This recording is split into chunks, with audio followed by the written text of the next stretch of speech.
Hi everybody, I'm your host Napalm Dawn here on G for G. Today we're in Marvel Avengers Alliance for Dirty Tricks Volume 2, otherwise known as the Eternals.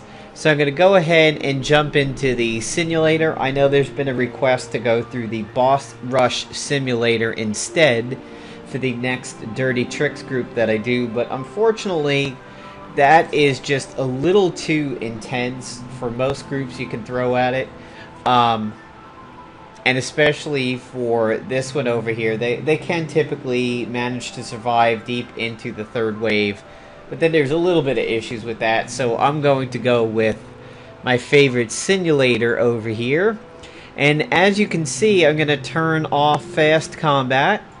And we're going to go full screen, and you can see who we have. We have Enchantress and Doctor Strange, and we have the agent tying it all together.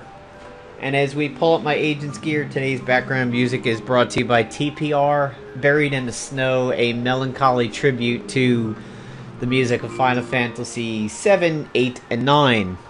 So my agent is tying the team together with everybody's favorite, the Crooked Branch. Yes, I know a lot of you don't have it, but as much as I will do videos with more accessible gear, sometimes it's really nice to see some gear in these videos and go, damn, I want that. That, you know, Napalm's making some pretty good use of that. So if it shows up in a spinner or maybe on sale sometime, it'll spark your interest in it. And I can tell you it does happen because I definitely wanted the Emerald Prism after seeing it in Kingfisher's Thing and Black Bolt video. So I have the Crooked Branch and the Staff of Asklepios, which is farmable, the Signpost, which a lot of you have, and the DFR, the Deathly Freeze Ray. These two have synergy, and of course, these two just help boost the entire group along. Enchantress is over here, and she is running the Resonant ISO, which heals her for casting spells, and Sting. If we can get her to proc counter, she will poison people. I am running 4 steadies, a violent, a steadfast, a skillful, and a tireless. These two abilities here should have thorned put on them, but I'm not buying them right now. My one thorned is on Doctor Strange. I have combat casting on her level 1 in case there is not a tactician around, and I have an increased chance to crit on her level 9 for more damage, and then there is Doctor Strange.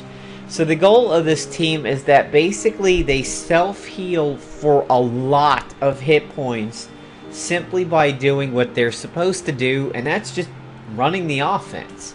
I will say that Doctor Strange is running his Mystic Funnel ISO, but honestly for this group he should be running the baleful one. The one that allows him to exploit attrition, because we have the Queen of Attrition right here. So typically with this group, if you were doing it in a PvP setting, you would probably, well, you wouldn't probably, you would really want to run the Scroll of Rumatoth if you have it. The reason being is that simple cleanses will of course hurt the team, but they can put out so much dots is that even if they're cleansed once, you can probably reapply them very easily. So if you don't have that scroll, it's not the end of the world, but it's probably better. Also, I'm using Snappy Tactical, but if I was not using Snappy Tactical, it only changes one thing. With Snappy Tactical, I get to use the Staff of Asklepios before the Crooked Branch. That means that when the Crooked Branch heals me, it's going to heal for more. If you are not running Snappy Tactical, you would just simply do it the other way around, and all of the rounds will still play out the same. Crooked Branch Staff, and then the next round Signpost DFR. The problem is that if I get a blaster attacking my tactician and I get tactical maneuvers, I have nothing really to do in round 2 because everything is cooling. But that's no big deal. So we're going to start with the Staff of Asklepios. That means we get a heal, and heals do more. And then we're going to use the Crooked Branch. It says enemies will take a pop if they use energy damage. And I get a heal off of any magic that I do. Now we can see here that Enchantress has only one magic missile charge. So we are going to disorient the Hydra Vanguard. We are going to go ahead and put Charmed on Sin because she is the more painful target over there. And even though I'm stealthy and can hit anybody I want, I'm going to go for the power armor. And you want to remember that you do not want to attack the person that you have charmed. So that's why I'm avoiding Sin for now, and I'm just stacking up the dots on the power armor. And I'm leaving long combat on so you can kind of see how everything goes. She's lost a turn because she was charmed. Jealous kicks in on the Hydra Vanguard. Shields kick in from Doctor Strange.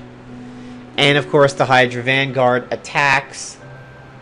Because he's like, hey, you can't do that to my lady over there.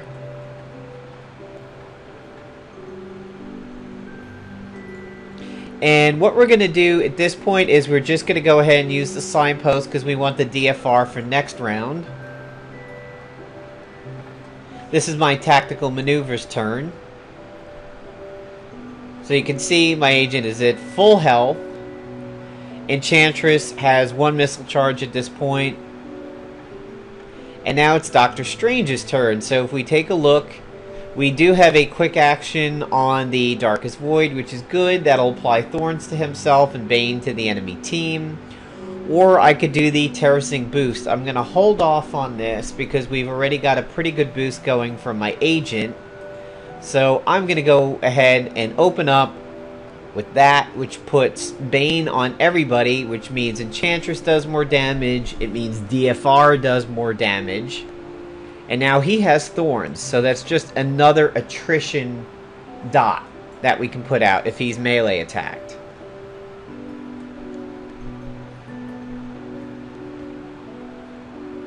So we've taken out the power armor. Now here's the Hydra Vanguard.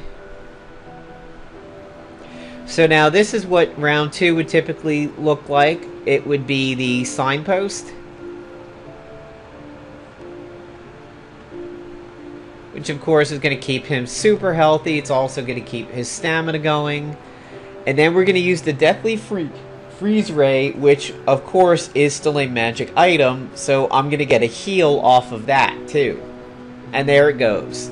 There's the bleed first.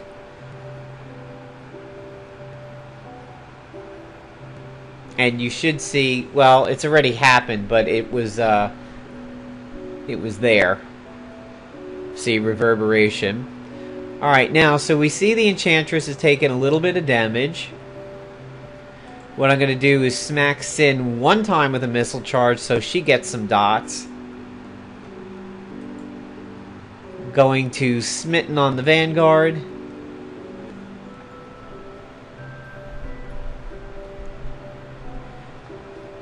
And then we're going to mind control Sin again because she is the most powerful target over there.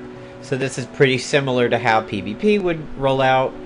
And I'm just going to go ahead and recharge to get some stamina back. And as you can see, we've taken a bit of a heal there just by Enchantress doing what she's supposed to do.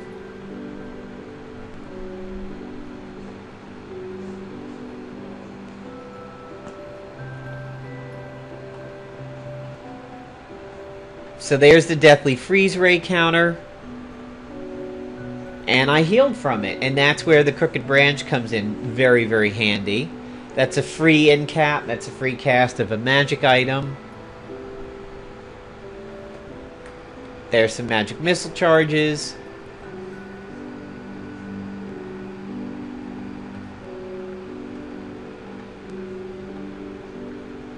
So now this is where my agent has an issue. This is the tactical maneuvers in turn 2. There's nothing I can do, so I just have to rest for that one. Over here, we're going to apply his healing boost. And we're back to full. And we'll just hit that power armor.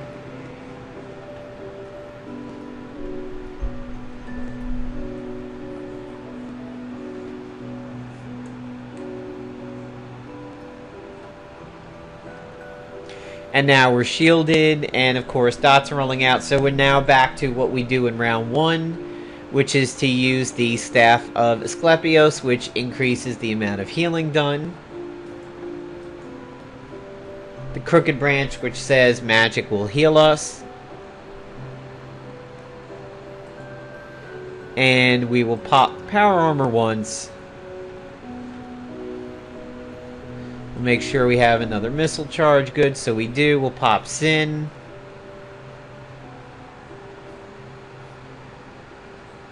And we'll see Sympathy fire off there. This is the last missile charge. There's Sympathy going again. And we'll finish it off with the Emerald Wave.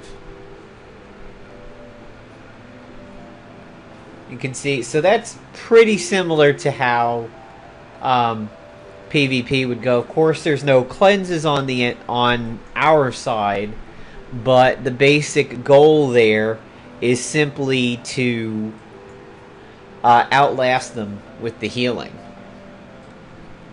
So now we are going to do a tactician fight so that hopefully we can see what it's like when Enchantress gets her combat reflexes.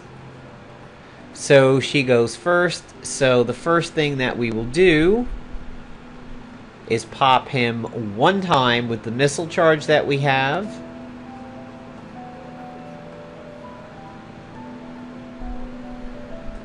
And then we will do Charmed and Mind Control.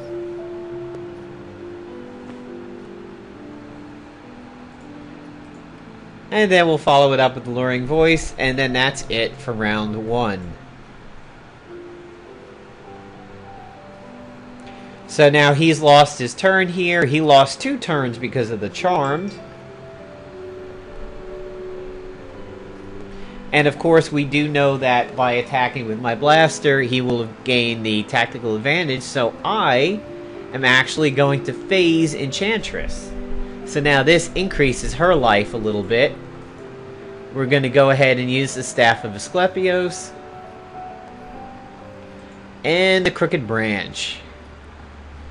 Now at this point, if I attack with her, with the magic missile charge, it will burn my phase. However, if I do the free actions, you'll notice Astral Form, I am still phased. And I'm still phased again. So as long as I don't use magic missile, I can sit here and cook in being phased. And once again, he's not able to do anything, and that's where Enchantress, of course, really shuts things down. So we'll go ahead and do this, because why not? Let's get Bane and Dark Void out over there. Let's get Thorns on him, so that if he gets meleeed, he's going to cause bleeds and hemorrhage. So this will do that right here.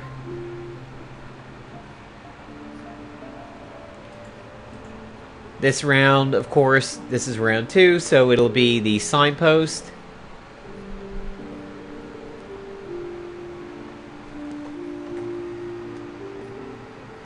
And the DFR.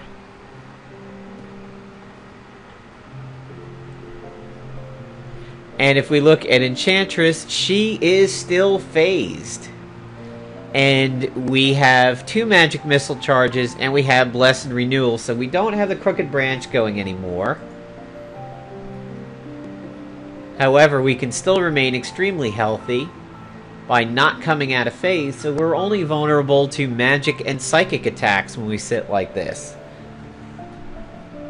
So again, because of the Charmed, he's locked down. So this is similar to what you could do to a person in PvP combat. You can just completely keep one person off the table.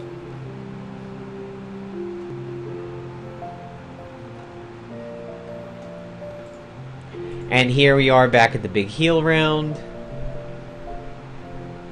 So this is really a lot of things that you could do with this group. You can keep Enchantress phased and have her just manipulate the battlefield, or you can have her come out of her phased and go apeshit. So now we know that she is out of her phase. She is tangible, but watch what's going to happen.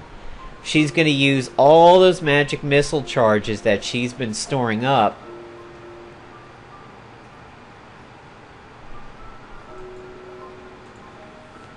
Really stack the dots on him.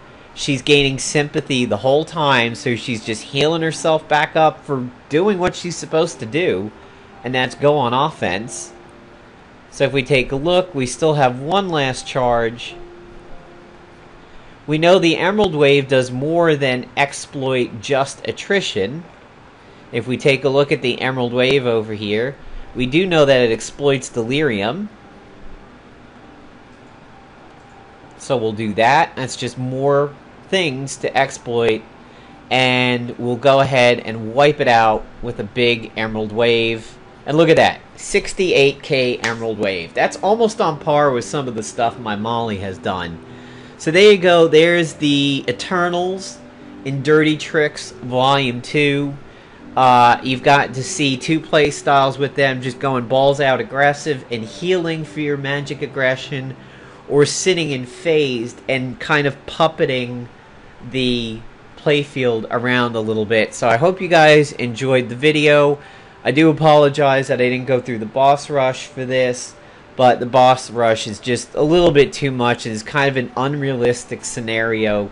It's very rare you're ever in a 9-person fight. You're never in a 9-person boss fight. And PvP is not going to be as hard as 9 people, especially with all the different classes that drop in. And one wave is bad and one wave is good. So I do apologize for that, but the simulator does kind of emulate PvP a little bit. So hope you guys enjoyed the video, and on the next volume of Dirty Tricks, we will be bringing out a kind of an unsung character with a really crazy ISO that nobody's really figures out too well, but just stay tuned, and maybe on Sunday I'll be able to give you guys Volume 3 and show you just what that ISO is good for, but you'll have to wait in suspense until then. So take care, everybody. Have a good one.